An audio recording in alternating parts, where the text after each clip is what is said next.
Shalom Bapak Ibu Saudara yang dikasihi Tuhan. Seri pengajaran hari ini berjudul Tidak Bisa Berdalih Lagi.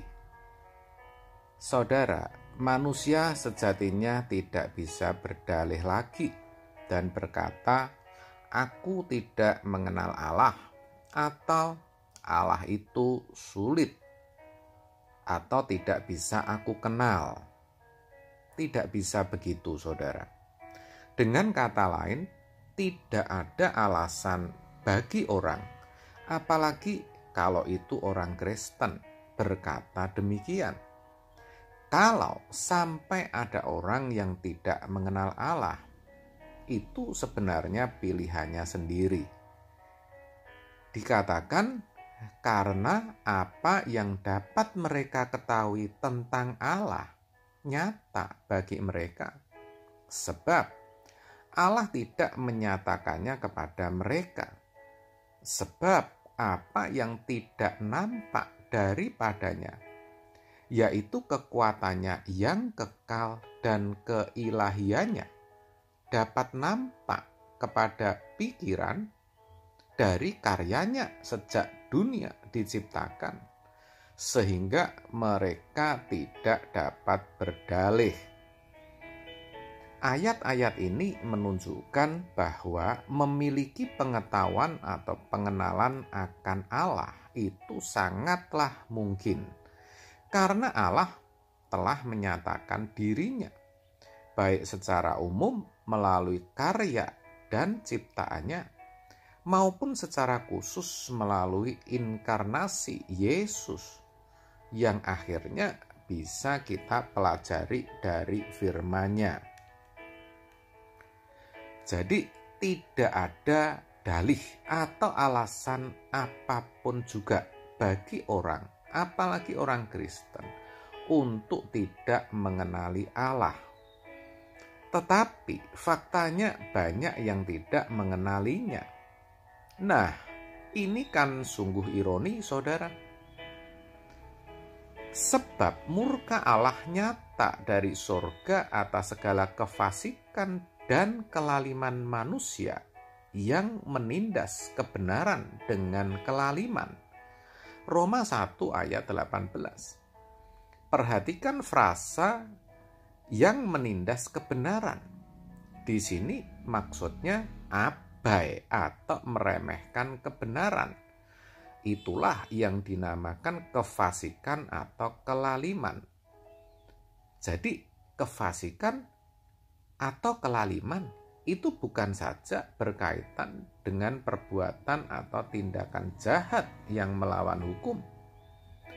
Tetapi ketika orang Kristen mengabaikan atau meremehkan firman, yang mana seperti kita tahu, firman itu adalah Allah sendiri.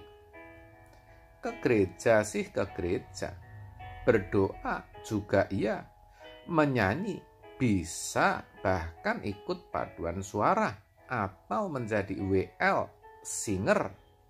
Tetapi ketika tidak memiliki kesukaan akan firman, bisa dikategorikan fasik atau lalim.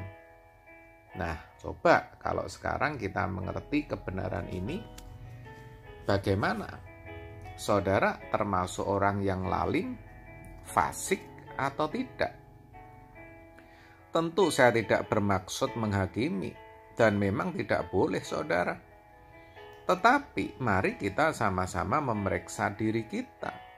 Seberapa jauh sih kita sudah menggumuli firman? Kalau pemazmur mengatakan orang yang kesukaannya Taurat Tuhan, itu adalah mereka yang merenungkannya siang dan malam. Mazmur 1 ayat 2. Itu artinya, kalau kita memiliki kesukaan akan firman Tuhan, kita pasti tidak akan puas hanya mengetahui, hanya membaca firman itu. Sebelum kita merenungkannya, benar-benar mengerti dan melakukannya. Cuma masalahnya orang Kristen yang seperti ini tidak banyak. Itu harus jujur kita akui. pada umumnya mereka sudah cukup puas dan merasa sudah mengerti karena sudah mendengarkan firman, maksud saya saat beribadah. Sudah merasa puas meskipun sebenarnya mereka belum melakukannya. Ironi bukan? Kalau begitu, maksud saya kalau bangun tidur, apa yang pertama kali saudara pikirkan ketika duduk, berjalan, atau melakukan sesuatu yang lain? Adakah firman di pikiran saudara? Terkait akan hal itu, dalam Ulangan 6 ayat 5-9 dikatakan demikian. Kasihilah Tuhan Allahmu dengan segenap hatimu dan dengan segenap jiwamu dan dengan segenap kekuatanmu. Apa yang kuperintahkan kepadamu pada hari ini, haruslah engkau perhatikan. Haruslah engkau mengajarkannya berulang-ulang kepada anak-anakmu dan membicarakannya apabila engkau duduk di rumahmu, apabila engkau sedang dalam perjalanan, apabila engkau berbaring, dan apabila engkau bangun. Haruslah juga engkau mengikatkannya sebagai tanda pada tanganmu, dan haruslah itu menjadi lambang di dahimu, dan haruslah engkau menuliskannya pada tiang pintu rumahmu dan pada pintu gerbangmu.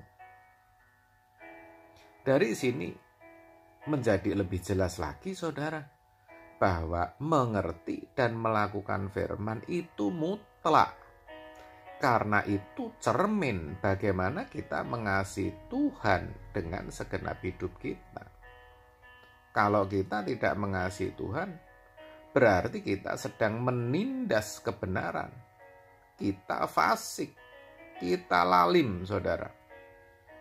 Sebab itulah, mari melalui kebenaran firman Tuhan hari ini, kita periksa diri kita. Mari kita bertobat. Jangan berdalih lagi. Dan memang kita sudah tidak bisa berdalih. Karena penyataan Allah memang sudah nyata. Baik secara umum, secara khusus, bahkan firman-Nya juga sudah tersedia bagi kita. Amin. Tuhan Yesus memberkati.